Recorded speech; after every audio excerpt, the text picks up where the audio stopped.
ka to ken te ting ting na ve kun chi bai toi program ding a hi le zana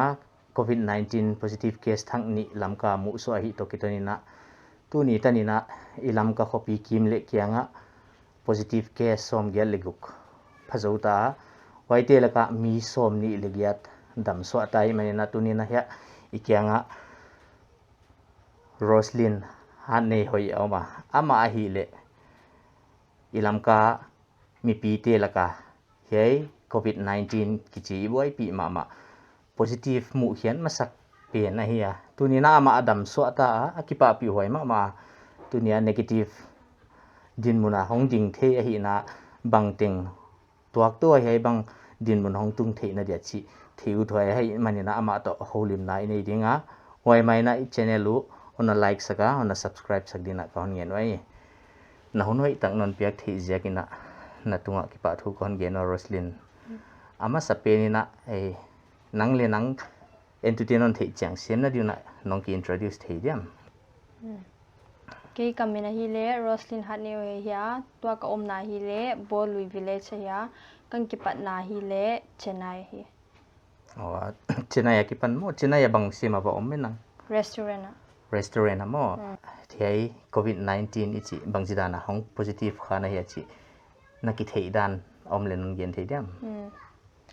ka ki thei dana chu Chennai pat kan ki pat u trainer kang to zo ni zan zo ani thum ni san ding a khu he jeribam kang tung ding kwan wa ka khwa si in ka sa kham ka sa na in zo a khu customer chu ka ne zo a phain hi le zong train sungan ki to hi to lam kala bang mane di ki mu lo to mo amao kolti ante la kin thei lo hi changa an ni bang kangol bang ma ne thei lo wa kang le imut kang kham lo to ka thang chawin Stephen school kang tunga khu amount bang na chi khai chang dong ken dong train sunga kang to ka khwasi ka chiu le amount ambulance sa nang hat pion mo humia district hospital ka payun treatment ang test blood test to symptom test khat we ang neun blood test pen chu in symptom test pen chu result swa ka dole positive ang genun achile nang positive tina nakiging tahi mi me wai lai khongina positive dia chu ki ying ta tuan nai lo hele song ta azia chu ka chi na bang na song lo mo humi sia le zong chu doctor te hoin positive ang gen changa vanyal thei ka sa achile na chi nom lo khen khat dena na gen khosik khong lo adang bang ma anop lo nam tuan lo na taksa bang ma chu lo positive chi to non gen positive chi hong nong ki thei hiakin mo doctor te na positive nei chi on genu na bang na chi om ka chi na lung sim khong ai anom ki lo he nuam lo ka chi ki thing ka zau bang ma ka gel thei no lo ka zau seng seng honet koldan khong mo to positive case chi hon mu hiat huno pana bang chi banga hon kem to wa chi non gen thei diam amount chu bang ma bol di chin chung gen lo le jong ko tuilum ni khada li ve chi to tuilum ka om khomun ka gol ka khwa zel mo sing tui ka don zel chi chau amount dam doi ang pya ho chu vitamin C dajin tui chi po adang dam doi pe sing lo achile honet koldanu tuna nek di khongai kele bang to nang na positive apana kha imfalan refer ya mo imfala pai sung nei chumo achile wai ki kara to nan non gen nakki kep danu banga anne khongai kele doctorina hong visit dan chi te achang se ma thei uthai na non gen thei dem an chu ko tung lai chu me hengzel hi le jong mi thum ki be apa dal me ngen tang hwan pion ko pitam to humia pat me khat we chang ki heng non lo ka complain chang wa jong bang mang ngai salon mo doctor te yang pe chang a jong ko adam lo a ka hiun ka thau jong chaw ni atui be nang pya lo le ko ka sisanu jong nei zo lo agong ka te bala ka in ko te la lockdown hi tong pe thei lo ka chiu jong ole chu hi le jong ami te ho ang pe chang ala ki bang ve mo ni khara chu visit ngay siang lo ni khara khat ve chi pong visit du humi zong regular lo na lai mi bang za khong hon ei hon koi kho mo ale positive positive chu ke to naga te nu me khara first mo ko tia ka omun humi zowa ei mi te mi sagi viang tung be in humi zowa naga te mei te ai chang tungun first te to ang tung tha te room kharang koi khomun mo hi cha ke chu ka dei dana chu doctor te kwang ka gen hi lo amount a place no lo hi a chi chang wa en jong bang ma kinyal thei lo doctor te ko nga khu doctor ko a first ka hi chang un no ya newcomer te khu room to mang koi se be wa hi lo le amount na nang po le ko no ka ve ki ding ko jong pot be thei lo de hi chang room dang anang so nang discharge bi de vai ka chi le amount room dang ong lo ang chu cha ka khom me yo tua negative nong hi na dia mo ni bang za sungon onen ko lo le negative ka hi na di nga chu kap tung ni ajing ya khu treatment khat ve ng bolun mi zawa a result of positive ina la chiun aki nga zo vela symptom test khat ve ng bolun a result ka dole result thei lon humi zawa a final na di nga khat ve ang test kit wa khu himi a last data chiun humi a result ang swa negative ang chiun humi a chung discharge nga lo ani mama nang mi khong positive na hi ki pani na mi dang person kha mo lo son khadina na ki ging ta ya ka khwa si a chu positive ka hi nga la chu ka to pi teng to ba sa kang to pi teng jong chu ve khaman di jo chang a quarantine na ko na ti jong ve man dia ka ging ta ai wang al amao ates wala ko ima positive man ki lo mo humi chu lam dang ka sa tua hon kep danu nagien te hei banga nang ngai to na mo lung kim hoi hon to na sai banga namu dan non gen ti lung kim na chu mi tampi ten thei phain mi tampi ten na thum pi na sala dam do akang po thei chu ka ki pa ma mi pi te ko nga kho sung vel nong lu ti na ai ke le banga tu ni tan pha khong in mo ya kho lak ve lai ke le mi te na honet danu bang chi na sa hon mul li tun na thia ka khoten chu zau no la le jong mun dang ho vel iwa changa min zau bol le kilom kha sang ile jong chu e adam siang ki po ta in zau na diu chu no lo ya ai ma negative chi na ki thei huna mo na dan ka chi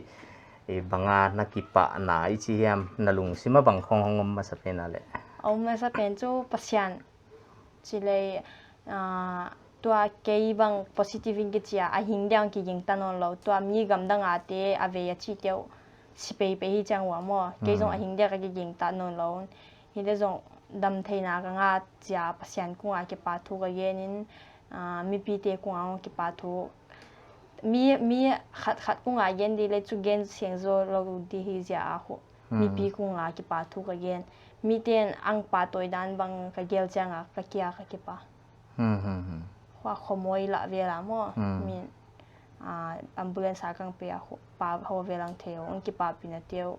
kam ho chang ka ki pa na sang nang tua na dam siang ta na hi na tu na lockdown bang hong be hen la ki le igam sung neng chik hong thoveng tuan ta le India bang mo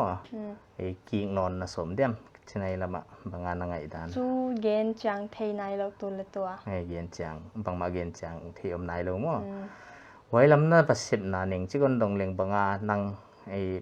tuam hun tok tho hin na thi wan na pasip na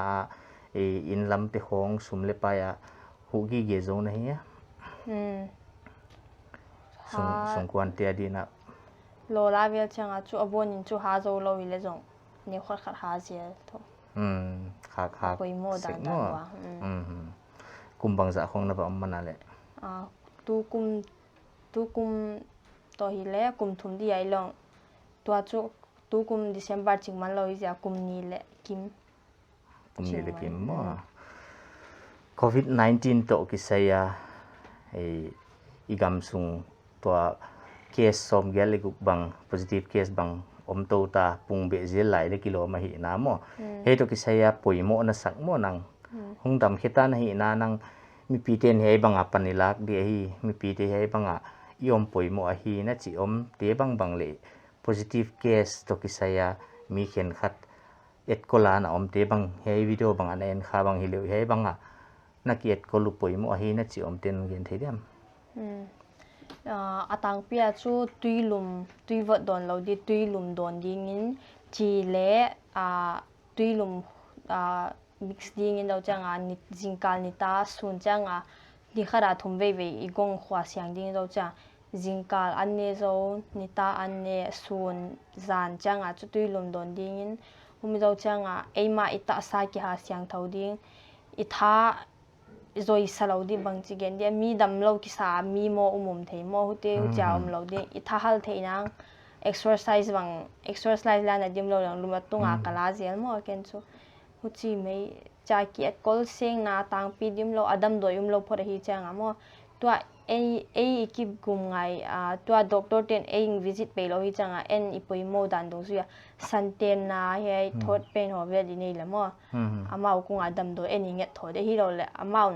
na bang dam do na di na bang ana e chia chung dong lo question bang mang nei ngei lon mo ei man ki gen tho di ki nget le di iki nget ngam le chu e ya di nga idam theina hi mai I holim na no ma tom na pending ina e entu te kianga I holim na tung tuan na bai kha nop om lai bang non gen thei dem cái khu positive first bank kan hiya hinan le kyong kan zau thom ai lo zau thom ding a phai si ai zau lo ding gum san ta e man ita sa ki care ding inu zau changa zau thom na ha ita sa ding a e man ki bang khat di kiet kol di hoi deu ta zau thom nai nei da hu ita sa in zo la deu deu e nat nang sang deu deu hi changa zau lo ding tua ka chi banga tui lum te chi tui te ho to gwal khwa di chi te bang ka bol te banga no zong na bol ding wa kang dei sa hia tua chu tu le tua chu mi hing hu hitang khosi inei na tung to na mi tun hospital la gen sare corona na chi the ya utiong ki moi salo ding dam do eiman ki le ya eiman ina hoi ta ki at kol ding ka de hia mi tampi te in hia positive ka hi tu in ang tu za zelwa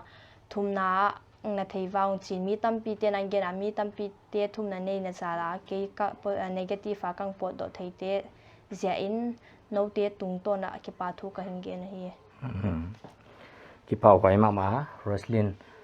tua ya unau nu Roslyn han nei hoi to I holim nau hei tan hun sak dinga ama hon gen bangina hei coronavirus positive himale adam so ate mulit bol hiam ai kele banghiam cha dei dan na poimo het lo hi chi kha I thei dia amau te iu nau pi so pi ma hi wa mun tom toma ki enkol positive case ananei te leng ki ngai se mai lo he pandam so the hi chi kha thakini thei dinga tuni tan pha positive case tam tak mu soinom tama le hun khop le dam so no na hi chi kha I thei dinga ko pi mai na thathak lai na lung ke mai loina pangcha dina ikinge na he edan hun sak ding ki pa ke